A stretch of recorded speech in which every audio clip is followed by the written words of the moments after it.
திருச்சிற்றம்பலம். நம்ம பார்வதி பதையே ஹரஹர மகாதேவா. தென்னாடுடைய சிவமே போற்றி, எந்நாட்டவர்க்கும் இறைவா போற்றி. அருள்மிகு அங்கேற்கண்ணியம்மை உடனாய் உரையும் சக்கநாத பெருமான் மலரடிகள் போற்றி போற்றி. திருச்சிற்றம்பலம். திருவிளையாடல் புராணம், திரு ஆலவாய்க்காண்டம், சமணரை கழுவேற்றிய படலம், பாகம் 3. திருப்பாசுரத்தை திருஞான சம்பந்த பெருமான் வாழ்க அந்தனர்ன்ற திருப்பாசுரத்தை ஏட்டில் எழுதி அதை வைகையாற்றில் தன்னுடைய திருக்கரங்களால் இட, அந்த ஏடானது மறுவரும் பிறவியாற்றில் மாதவர்களுடைய மனம் எதிர்த்து செல்வது போல அந்த கரை புரண்டு ஓடக்கூடிய வைகை வெள்ளத்தில் எதிர்த்து நீரை கிழித்து போனது. இமையோர்களெல்லாம் பூமாறி பொழிந்து வாழ்த்தி நிற்க மன்னவன் அற்புதம் எய்தி கூன் நிமிர்ந்து நின்றான். அதற்கு பிறகு சமணர்களெல்லாம் உடல் நடுங்கி வெயர்த்து துன்பக்கடல்ல அழுந்து நின்றார்கள். வேமே என்பது அறியாதே வெல்வேம் என்றே சூழொட்டி நாமே இட்ட ஏடு எரியில் வேவக்கண்டு நதிக்கு எதிரே போமே இன்னம் வெல்வேம் என்று இட்ட ஏடும் புணரி புக தாமே தம்மை சுட நாணின் என்றார் அமணர் தலை தூக்கி.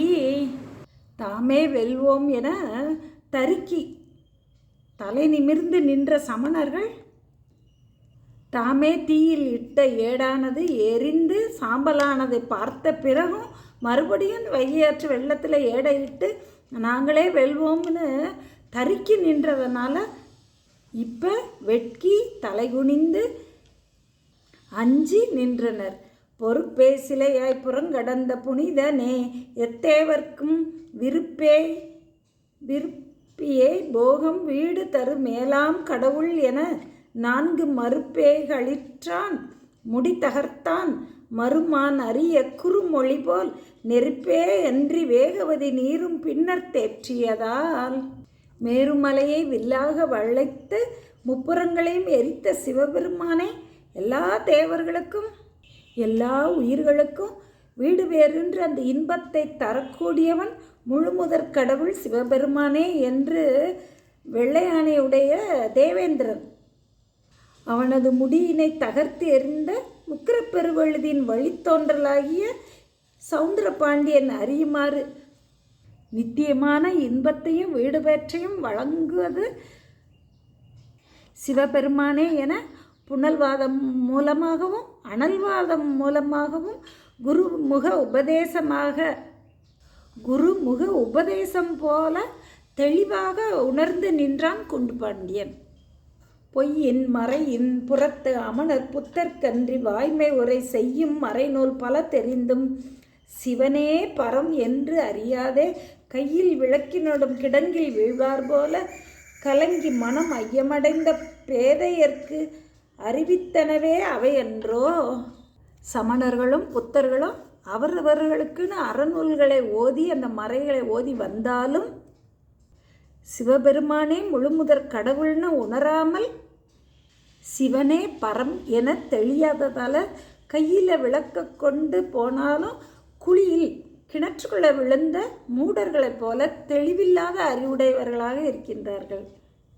கண்டு கூடற் கோமகனும் கற்பு நிறைந்த பொற்புடைய வண்டு கூடும் தாளரக வளவன் மகளும் மந்திரியும் தொண்டு கூடும் அடியாரும் காளிக்கரசை தொழுது துதி விண்டு கூடற்கரிய மகிழ் வெள்ளத்தை அழிந்தி வியந்தனரால் பாண்டிய மன்னனும் அவனுடைய கற்பு நிலை பிறழாத சோழ மன்னனுடைய மகளாகிய மங்கையர்க்கரசியாரும் அமைச்சர் குலச்சிறையாரும் இறைவனது திருவடிக்கு அன்பு பூண்ட அடியவர்களும் இந்த நிகழ்ச்சியை கண்டு காளிப்பிள்ளையாருடைய திருவடிகளில் வீழ்ந்து வணங்கி துதித்து மகிழ்ந்து நின்றனர்.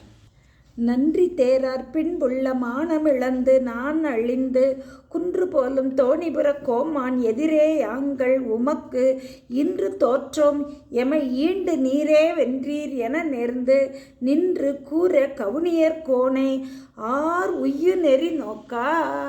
சமணர்களில் சிலர் தங்களுடைய மானத்தை இழந்தவர்களாகி காளிப்பிள்ளையாருடைய திருமுன்பு வந்து நாங்கள் தோற்றும் நீரே வெற்றி பெற்றீர் என்று காளிப்பிள்ளையார் திருமுன்பு வந்து அவர்கள் உடன்பட்டு சொல்ல, கவுனியர் கோனும் அவர்களெல்லாம் உய்தி பெறும்படியாக, சமணர்கள் குற்றமே செய்தாலும் அவர்களும் உய்தி அடையணும்னு கொண்ட நல்ல நோக்கத்தால் சீர்காழி பிள்ளையார் இன்னும் மரத்தார் இசைக்கின்றேன் நீரேன் வாழா இறக்கின்றீர் அன்னை அணையான் எம் இறைவன் அவனுக்கு ஆளாய் உய்மீன்கள் என்ன ஏட சிறியாய் நீ எவ்வாறு எங்கட்கு அடாத மொழி சொன்னதென்று மானமுள்ளார் கழுவிலேறத் தொடங்கினார். இன்னமும் நீங்களெல்லாம் உய்தி அடைவதற்குரிய அறநெறியை யாம் கூறுகின்றோம். நீங்கள் எதற்காக வீணாக இறந்துபடுகின்றீர்கள்? எமது இறைவன் எல்லா உயிர்களுக்கும் தாய் போன்றவன். அவனுக்கு ஆளாயிருந்து அவனுக்கு அடிமைப்பட்டு நீங்களெல்லாம் உய்மீன்கள் என்று கூற, மானம் பொறுக்க மாட்டாத சில சமணர்கள் சினந்து, ஏடா சிறுவனே, நீ கூறுவது தகாத மொழி, எங்களுக்கு பொருந்தாத மொழியை நீ சொன்னது எங்கனம் என்று மானமிக்கார்களாகிய அச்சமணர்கள் தாமே கழுவில் ஏறத் தொடங்கினார்கள். சைவ சமயமே சமயம் என்றும் சிவபெருமானே முழுமுதற் கடவுள்னு அறிந்து வாதின் மூலமாக உணர்ந்து நின்றாலும் தங்களுடைய சமயத்தை விடமாட்டாதவர்களாக உயிர் துறப்பதற்கும் துடிந்து நின்றார்கள். அச்சமணர்கள் தாமே கழுவில் ஏறத் தொடங்கினார்கள். மதத்தின் மானமிக்கார் தாங்களே வழியை ஏறி பதைத்திட இருந்தார் ஏனை பறிதலை அவரை சைவ விதத்தினில் ஒழுக்கம் பூண்ட வேடத்தார் பற்றி சிதைத்திடர் செய்தேறிட்டார் திரிதலை கழுக்கோல் தன்னில்.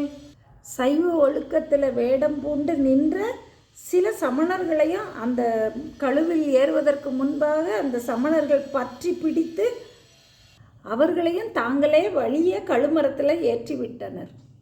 வழி வரும் மாணாக்கர் சாதற்கு வருந்தி நெஞ்சம் அழிபவர் திருநீரிட்டார் அது கிட்டாது அயர்வார் ஆவின் இழிவில் கோமயத்தை அள்ளி பூசினார் அதுவும் கிட்டாது ஒளிபவரா ஆவின் கன்றை தோளில் இட்டு உயிரை பெற்றார். சாதலுக்கு பயந்து வருந்தி நின்ற சில சமணர்களெல்லாம் திருநீரை அள்ளி அள்ளி பூசிக்கொண்டார்கள். திருநீற்றினை தங்களுடைய தோளிலும் உடம்பிலும் பூசி நின்றதால் உயிரை பெற்று நின்றனர்கள். சாவுக்கு அஞ்சி விபூதியை தரித்து கொண்ட சமணர்கள். அவ்வாறு நெற்றியில் அணிவதற்கு திருநீர் கிடைக்கலைன்னா அந்த திருநீர் இட்டவர்களோட நெற்றியோட தங்களுடைய நெற்றியும் ஒற்றி எடுத்து திருநீற்று சார்புடையவர்களாக நின்றார்கள் சில சமணர்கள். இறந்துபட்ட சமணருடைய உடல்களையெல்லாம் காகங்களும் நரிகளும் நாய்களும் இழுத்து கொண்டு கவ்வி உண்பதற்காக எடுத்து சென்றன. அதுபொழுது பாண்டிய மன்னன் காளிப்பிள்ளையாரை வணங்கி, இன்று நீர் இட்ட ஏடு இங்கு யாவரும் காண நேரே சென்றதே எங்கே என்றான். அதனை யாம் செம்பொற் கூடல் மன்னவர் அருளால் இன்னே வருவிப்பம் என்று வாது வென்றவர் நதியின் மாடே மேல் திசை நோக்கி செல்வார். கூன்பாண்டியன் திருஞான சம்பந்த பெருமானிடம், இன்று தேவரீர் இன்று நீர் ஆற்றிலே விடுத்த ஏடானது நீர்ப்போக்கை எதிர்த்து சென்றதே, அது எங்கு சென்றது என்று வினவ, கூடலில் விற்றிருந்த அருள் செய்யும் வெள்ளியம்பலவனுடைய திருவருளால் யாம் இன்று இங்கு இதனை வருவிப்போம் என்று திருஞான சம்பந்த பெருமான் கூறிவிட்டு ஆற்றங்கரையின் வழியாகவே மேற்கு நோக்கி சென்றார். செல்லுனர் காண ஓலை காதவம் செல்வது அப்பால் ஒல்லை எங்கொழித்தலோடும் வியந்தவன் ஒருங்கு கூடி கொல்லை ஆண் மேய்த்து நின்றார். சிலர் நம்மை குறித்து, நீர் இவ் எல்லையில் விசேடம் உண்டோ இவன் கண்டது இசையும் என்றார்.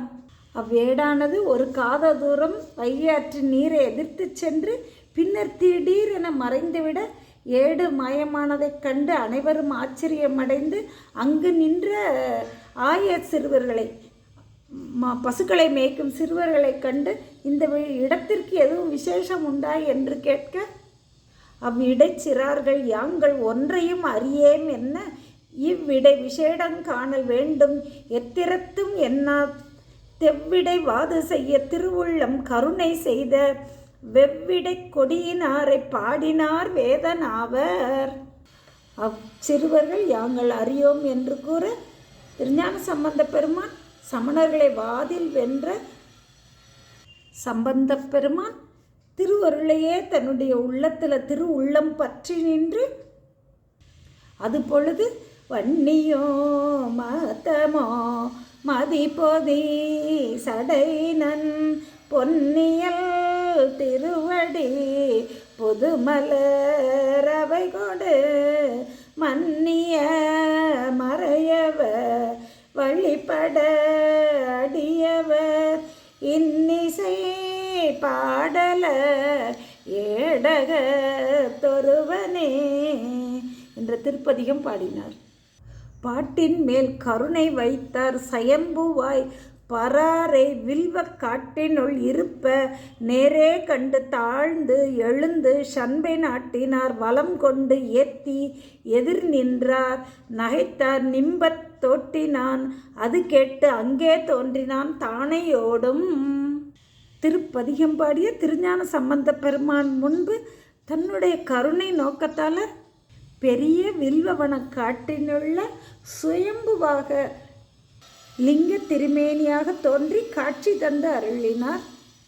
காளி பிள்ளையாரும் சிவலிங்க சுயம்பு மூர்த்தத்தை கண்டு தரிசனம் செய்து பணிந்து வலம் வந்து பதிகம் பாடி மகிழ்ந்தார்.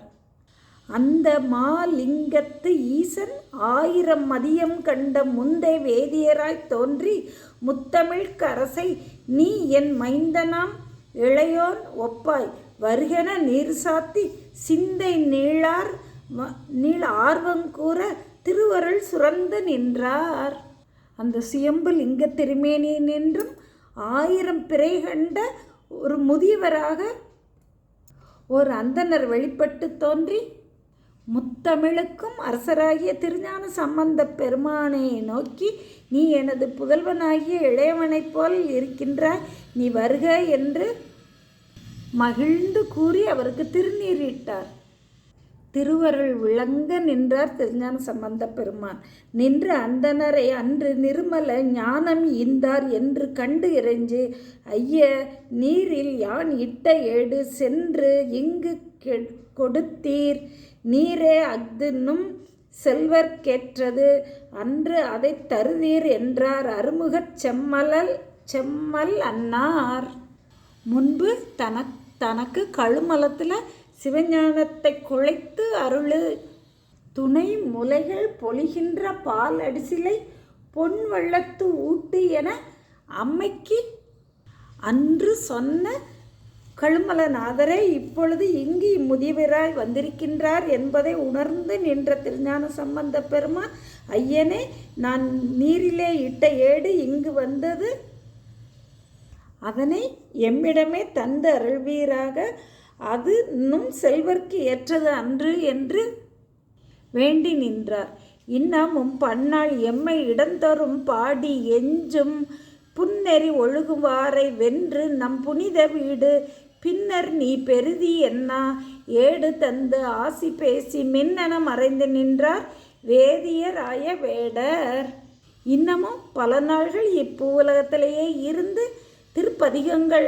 திருப்பதிகள் தோறும் சென்று திருப்பதிகங்களை பாடி புல்லிய நெறியில் ஒழுகுவாரையும் வென்று பின் நமது தூய வீட்டு உலகினை வந்து அடைவாய் என்று ஆசி கூறி ஏட்டையும் அவருடைய கரங்களில் தந்து மின்னலென மறைந்தருளினார். தாதையார் கவர்ந்து மீளத் தந்த ஏடதனை வாங்கி போதையார் ஞானமுண்டார் புரிசடை பிரானார் வவ்வி ஈதையாம் இறந்து வேண்ட தந்தனர் என்று கூறி கோதையார் வேலினார்க்கு காட்ட அக்கொற்றை வேந்தன் தம் உயிர் தந்தையாகிய சிவபெருமான் முதல்ல அந்த வைகை ஆற்றில் இட்ட ஏடை கைப்பற்றி பின்னர் திரும்ப கொடுத்த அந்த ஏட்டினை யாம் இறந்து வேண்ட என் தந்தையார் இதை தந்தனர் என்று பாண்டிய மன்னனிடம் காட்டி நின்றார். திருஞான சம்பந்த பெருமானுடைய பெருமைகளையும் புகழ்களையும் கூடவே இருந்து கண்ட பாண்டிய மன்னன் திருஞான சம்பந்த பெருமானை வணங்கி இதுவரை உங்களுக்கு நான் செய்த இழிவான குற்றங்களையெல்லாம் நீக்கி என்னை ஆளாக கொள்வீர் என்று பணிந்து வேண்டி நின்றான். அன்னெடு மேருவாகும் ஆடகச் சிலையினார்க்கு பொன்னெடும் சிகரக் கோயின் மண்டபம் புயலைக் கீண்டு மின்னெடு மதியம் சூடும் கோபுரம் மேகம் தாவும் கண்ணெடும் புரிசை வீதி யாவையும் களிப்பக் கண்டான். பாண்டிய மன்னன் பின்பு அந்த லிங்க திருமேனி இருந்த இடத்துல ஒரு பொற்கோயிலும் அமைத்து அதில் திருச்சுற்று மண்டபங்கள், கோபுரங்கள், மதில்கள், திருவீதிகள்னால் கண்டோர்களெல்லாம் கழிக்குமாறு இன்புறுமாறு ஒரு நகரத்தை அமைத்தான். அற்றை நாள் ஆதியாக ஏடகம் என்னும் நாமம் பெற்றதால் ஏடகத்தின் மேவிய பிரானே பாண்டி கொற்றவன் சமணரோடு கூடிய பாவமெல்லாம் பற்றற பூசை செய்து பாசமும் கழியப் பெற்றான். அந்நாள் முதலாக அந்த பதியானது திரு ஏடகம்ன்ற திருப்பெயரை பெற்றது. திருவேடகத்தில் எழுந்தருளிய இறைவனை பாண்டிய மன்னன் தான் இதுவரை சமணர்களோடு சேர்ந்து செய்த பாவங்களையெல்லாம் முழுவதும் நீங்குமாக பாசமும் கழியப்பெற்று திருவருள் இன்பம் பெற்று நின்றான் பாண்டிய மன்னன். நரைகள் துளாயினானும் கழுலனும் நாகர் வேந்தும் முறையினால் உகங்கள் மூன்றும் பூசித்து முடியாய் இன்ப நிறையருள் பெற்றார். அண்ணன் நிராமயல் லிங்கம் தன்னை இறுதியாம் முகத்தில் பாண்டி இறைமகன் பூசை செய்தான். துலாய் மாலையை அணிந்த திருமால் கருடன் தேவர்களெல்லாம் 3 யுகங்களிலும் வந்து வந்து வழிபட்டும் பெற முடியாத பேரின்பத்தை இயல்பாகவே பாசங்களிலிருந்து நீங்கிய லிங்க திருமூர்த்தியை தன்னுடைய திருவருள் உணர்த்திய வண்ணமே இந்த கலியுகத்தில் பாண்டிய மன்னன் லிங்க திருமேனியை 3 காலங்களிலும் பூசை செய்து மகிழ்ந்தான். அங்கன் மாநகர் கண்டு அங்கு காளி புங்கவரோடும் இறை கொண்டு காளி புங்கவரோடும் பின்னாள் பூழியர் பெருமான் மீண்டு மங்கள மதுரை சேர்ந்து வைகு நாள் ஈற்று செல்வம் எங்கனும் விளங்க சின்னாள் இருந்து பின் ஞான செல்வர். மும்மலங்களை நீங்க பெற்று சிவபெருமானை வழிபாடு செய்வதிலேயே இன்பம் கண்டு இருந்த பாண்டிய மன்னன் அந்த திரு ஏடகன்ற திருநகரத்திலேயே 1 வருஷ காலம் திருஞான சம்பந்த பெருமானுடன் தங்கியிருந்தார். பின் திருஞான சம்பந்த பெருமானுடன் மதுரை பதியை அடைந்து அங்கு சில நாட்கள் தங்கியிருந்துவிட்டு வடபுலத்துள்ள ஈசன் பதிகளும் வணங்கி பாட கடவம் என எழுந்து கூடல் கண்ணுதல் பெருமான் தன்னை இடன் உரை கயற்கண் ஆளை இறைஞ்சி பல்வரனும் பெற்று விடைகொடு தமிழ்நாடெங்கும் பணிந்தனர் மீண்டு போவார். பின் அங்கிருந்து வடநாட்டில் உள்ள திருப்பதிகங்களையெல்லாம் சென்று வணங்க வேண்டும்ன்ற விருப்பத்தால் கூடல் பெருமான் உரையும் திருக்கோயிலுக்கு சென்று அங்கு அங்கையர்கண்ணி அம்மை உடனாய் உரையும் சொக்கநாத பெருமானை பலவாறு துதித்து வணங்கி பல வரங்களையும் இறைவனிடம் பெற்றுக்கொண்டு பாண்டிய நாட்டிலிருந்து விடைபெற்று புறப்பட்டார் திருஞான சம்பந்த பெருமான். தன் பெரும் கற்பினாலும் அமைச்சனும் தமிழ்நர் கோணும் பின்பு முன் அந்தன் காளி பிரானடி பிரிவாற்றாராய் அன்பு தந்தவர் பால் நட்ட வன்று தொட்டு ஆனா கேண்மை இன்பமும் துன்பமாகி விளைந்து முன் ஈர்ப்ப போனார். பாண்டிய மன்னனும் மங்கையர்க்கரசியாரும் குலச்சிறையாரும் திருஞான சம்பந்த பெருமானின் திருவடிகளை விட்டு பிரிவதற்கு மனம் பொறாராக நீங்காத உறவு கொண்டவர்களாக இன்பமும் துன்பமுமாகி விளைந்து திருஞான சம்பந்த பெருமானுடைய வரவால் தான் பாண்டிய நாடே சமணத்திலிருந்து மாறி சைவத்திற்கு வந்தது. அந்த இன்பமும் இப்பொழுது திருஞான சம்பந்த பெருமானை பிரிவதாகிய துன்பமும் விளைந்து வருத்த திருஞான சம்பந்த பெருமானுக்கு பிரியா விடை கொடுத்தனர். அன்பால திருஞான சம்பந்த பெருமானை பிரியாது நின்ற அவர்களை பார்த்து திருநீற்றினை பாதுகாத்து இறைவனுடைய புகழ் உலகமெங்கும் நிலவு இருக்குமாறு வாழுங்கள் என்று திருநீற்று காப்பையும் அவர்களுக்கு கொடுத்து நீங்கள் இங்கேயே இருங்கள் என்று கூறி அருளினார். ஆளுடை புகழிவேந்தர் அருண்மொழி மறுக்க அஞ்சி தாளுடை பதுமச் செந்தாள் தலையுறப் பணிந்து மீண்டு வாளுடை தானை தென்னன் மதுரையில் வந்தான் கஞ்சத்தோளுடை சிங்கம் அன்னார் சோழர் கோனாடு புக்கார். ஞான மதநீர் சோர ஞான சம்பந்தர் என்னும் மானமா ஞானை வந்து கடம்ப மாவனத்தில் துண்ணும் ஊனமாம் சமணர் என்னும் தருக்களை ஒடித்து வெந்நீர் ஆனமா பூழி அள்ளி தூற்றியது அவனி எங்கும். ஞானமாகிய மதநீர் ஒழுகக்கூடிய திருஞான சம்பந்த பெருமான் என்னும் ஞானை வந்து பெரிய கடம்பவனம் என்ற திரு ஆலவாய் பாண்டிய நாட்டில் சூழ்ந்திருந்த சமணர் என்னும் தருக்களையெல்லாம் வேரோடு ஒடித்து தூய திருநீற்றின் ஒளியானது உலகமெல்லாம் விளங்கும்படியாக திருநீற்றினை வாரி இறைத்து நின்றது அந்த திருஞான சம்பந்த பெருமான் என்னும்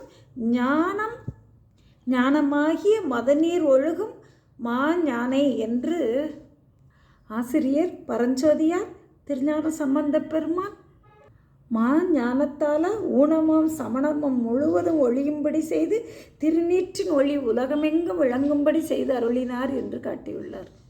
ஆதி ஆலயத்து அடலை கொண்ட ஆழி சூழ் காளிச்சோதி வேதியர் பாண்டியன் சுரந்தணித்து உடலில் பேதியாத கூன் நிமிர்த்தலால் பிறங்கு கற்பாதி பூதி யாவினும் சிறந்த வவ்வட்டில் வாய்ப்பூதி.